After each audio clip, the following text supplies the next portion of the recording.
The burglars came through here, in what was once a glass door, but they still had another set of glass doors to get through before they were in the store.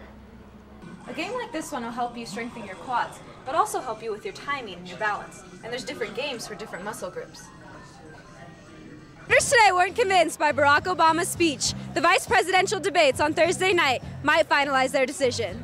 The parking lot here at Genesis is often empty, but it may be a reflection of lost employees, not clients. It's not just that they cleared out the cigarettes and took the cash register, nor that it's happened 6 times, totaling more than $70,000 in stolen goods.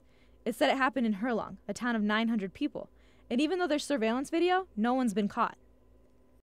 This time, actually, visually, I saw with my own eyes, and I thought, wow, it hit me.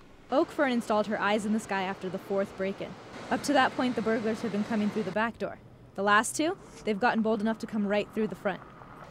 The burglars came through here, in what was once a glass door, but they still had another set of glass doors to get through before they were in the store. This section, it will be all the cartons of cigarettes. Which was full that day.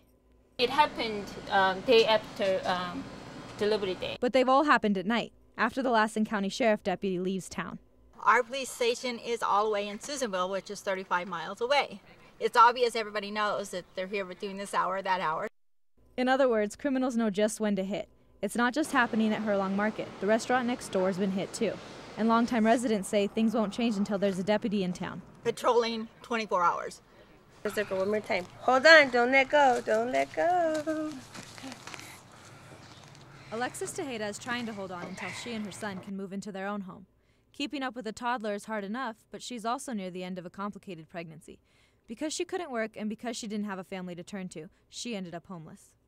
Because I'm homeless doesn't mean I'm a bad person. And Family Promise recognizes that. Caseworkers from the nonprofit strategize with single moms and families to create a new, stable life. The difference between me and a lot of the families we serve is that I have a really good support system. If I lose my job, if I have a crisis hit, then I know I have people I can go to for help. A lot of our families are without that support system. So Family Promise provides it 24/7. During the day, residents get help finding a job, applying for Medicaid or food stamps. The families spend their nights alternating among 15 different churches, where volunteers provide them a place to sleep and food as well. They're what makes Family Promise more successful than other similar programs. Anything that they need, they can kind of find here. And if we can't provide it, then we'll find someone that can and we'll make that connection for them. And although Family Promise might make the connections, Alexis says it's up to her to make the most of them. You're not going to graduate the program if you don't want to. It's really up to you as a person to get things done. It's a pick-yourself-up sort of program that seems to be working. Nearly 8 out of 10 families that enter find permanent housing. Alexis and her son move into theirs next month. Looking around their new home, you wouldn't think Tom and Peggy Hall just moved in last week. But a year behind schedule and 3 years after agreeing to buy it, they're settling into their Montage condo. And they say it was worth the wait.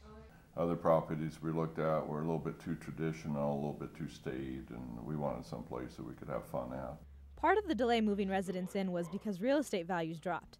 Instead of holding buyers to the new prices they originally agreed to, the Montage adjusted pricing to reflect the current market value. The Halls ended up paying 40% less.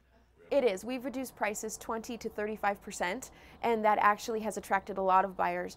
We are currently doing tours on the weekend, and we're seeing over 200 people occasionally through the property. Of the 377 units, 237 are still available, with prices ranging from $123,000 to $1.6 million. The Montage is meant to attract just about anyone.